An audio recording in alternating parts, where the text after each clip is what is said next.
Iran America जंग के बीच भारत को बड़ी खुशखबरी मिली। ईंधन संकट की आहट के बीच हॉर्मुज पार कर एक एलपीजी टैंकर मुंबई आ चुका है। जी हां, भारतीय झंडे वाला एलपीजी कैरियर जहाज BWTYR आज यानी बुधवार सुबह हॉर्मुज को पार कर मुंबई बंदरगाह पर पहुंच चुका है। यह एलपीजी कैरियर जहाज BWTYR उन दो एलपीजी कैरियर जहाजों में से एक है जो शुक्रवार को दुबई रास अल खैमा से रवाना हुए थे। दूसरा कैरियर BWELM है जो रास्ते में है और वह भी न्यू मैंगलोर बंदरगाह पहुंचने ही वाला है, ऐसी जानकारी है। अभी हमारे कितने जहाज हैं जो हॉर्मुज में फंसे हुए हैं, उन्हें निकालने के लिए क्या तैयारी की जा रही है, अभी के हालात हॉर्मुज पर क्या बने हुए हैं, वीडियो को लास्ट तक देखिए, आपको विस्तार से बताएंगे। नमस्कार, आपके साथ मैं पल्लवी रविंद्र सिंह। पिछले एक महीने से चल रहे ईरान इजरायल युद्ध की वजह से भारत में भी ऊर्जा संकट देखा जा रहा है। जंग की वजह से ज्यादातर जहाज स्ट्रेट ऑफ हॉर्मुज में ही फंसे हुए हैं, लेकिन इस बीच राहत भरी खबर सामने आई है। भारतीय जहाज जो है वो भारतीय ध्वज वाले एलपीजी लदे जहाज ने हॉर्मुज का रास्ता सुरक्षित तरीके से पार कर लिया। दरअसल 28 फरवरी को जंग शुरू होने से एक दिन पहले भारतीय ध्वज वाले LPG tanker pine gas UAE के रुवैस पोर्ट से आनी थी और एक हफ्ते के भीतर ही उसके भारत पहुंचने की उम्मीद थी, लेकिन ऐसा हो नहीं पाया। दरअसल हॉर्मुज से कुछ चुनिंदा जहाज़ों को ही गुजरने की परमिशन दी गई थी, जिसकी वजह से एलपीजी वाले जहाज़ को इस रास्ते से सुरक्षित गुजरने में तकरीबन 3 हफ्ते का समय लग गया था। 3 हफ्ते बाद भारतीय जहाज ने हॉर्मुज पार किया। मतलब यह है कि एक हफ्ते में भारत पहुंचने वाला जहाज मिडिल ईस्ट टेंशन की वजह से 3 हफ्ते में आ रहा है। इसको 2 हफ्ते का ज्यादा समय लग रहा है। ये जानकारी न्यूज एजेंसी रॉयटर्स के हवाले से दी गई है। देखिए, pine gas chief officer Sohanlal ने युद्ध के उस भयावह मंजर को भी बयां किया जो एलपीजी वाले भारतीय जहाज पर 27 क्रू मेंबर्स ने 3 हफ्ते तक खौफ के साए में जिया है। हॉर्मुज में फंसे होने के दौरान वे हर दिन अपने ऊपर उड़ती हुई मिसाइलें और ड्रोन देख रहे थे। रॉयटर्स की एक वीडियो में तो जहाज के ऊपर रात में तकरीबन 5 मिसाइलें उड़ती हुई साफ देखी गई। जानकारी के अनुसार क्रू मेंबर्स से भारतीय अधिकारियों ने 11 मार्च को करीब रवाना होने के लिए तैयार रहने के लिए कह दिया था, लेकिन जंग इतनी ज्यादा बढ़ गई थी कि जहाज को 23 मार्च तक हॉर्मुज के रास्ते चलने की परमिशन मिल ही नहीं पाई थी। ईरानी सेना ने टैंकर को ईरान के तट से दूर लाकर द्वीप के उत्तर में एक सकरी चैनल से गुजरने की परमिशन दी थी। वहीं जब सभी क्रू मेंबर्स यात्रा के लिए तैयार हुए, तब कहीं जाकर भारतीय अधिकारियों और जहाज के मालिक मुंबई स्थित 7 आइलैंड्स शिपिंग ने जहाज को आगे बढ़ने की परमिशन दी। जानकारी के अनुसार भारतीय सेना ने जहाज के गुजरने के लिए हॉर्मुज के बजाय लारक मार्ग सुझाया, क्योंकि हॉर्मुज से होकर गुजरने वाला रास्ता बारूदी सुरंगों से भरा हुआ था। भारतीय नौसेना ने जहाज को पूरी सुरक्षा दी है। भारतीय जहाज जब इस रास्ते से होकर गुजर रहे थे तो उस दौरान भारतीय नौसेना ने ओमान की खाड़ी से अरब सागर तक तकरीबन 20 घंटे की यात्रा के दौरान उसको गाइड किया है और सिक्योरिटी भी प्रोवाइड कराई गई। हालांकि इस दौरान यात्रा के लिए कोई शुल्क नहीं चुकाया गया।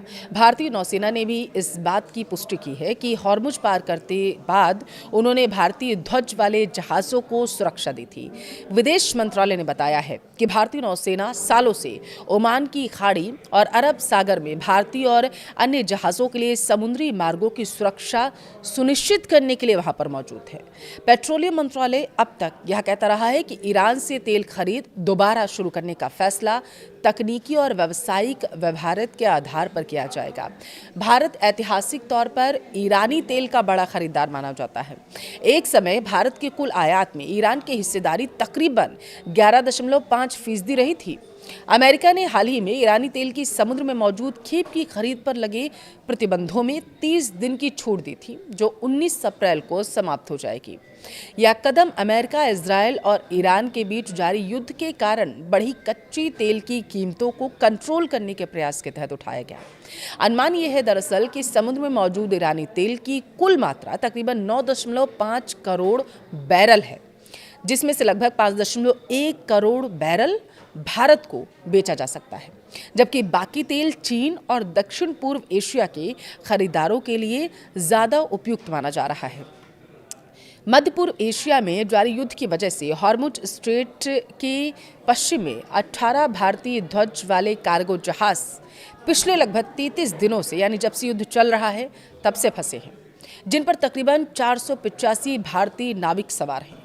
ये सभी कार्गो जहाज 28 फरवरी को युद्ध शुरू होने के बाद से ही स्ट्रेट ऑफ हॉर्मुज के पश्चिमी हिस्से में रुके हुए हैं। इनमें 3 बड़े एलपीजी टैंकर भी शामिल हैं, जिन पर लगभग 1.40 लाख मैट्रिक टन से ज्यादा एलपीजी स्टॉक लोड किया गया है। वहीं 18 भारतीय ध्वज वाले कार्गो जहाजों के अलावा भारत के लिए एलपीजी, क्रूड ऑयल और एलएनजी स्टॉक लेकर निकले विदेशी ध्वज वाले 10 कार्गो जहाज भी फंसे हुए हैं।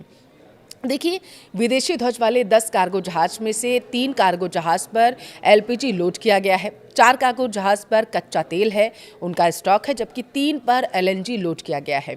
इन सभी टैंकर्स को स्ट्रेट ऑफ हॉर्मुज से निकलने की राजनयिक कोशिशें लगातार जारी हैं।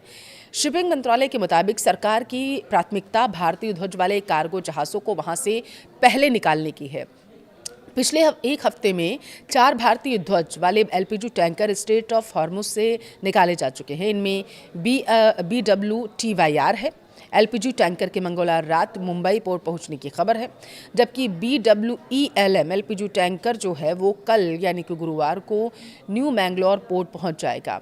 युद्ध शुरू होने के बाद से अब तक भारतीय ध्वज वाले कुल 6 एलपीजी टैंकर्स को वहां से निकाला जा चुका है।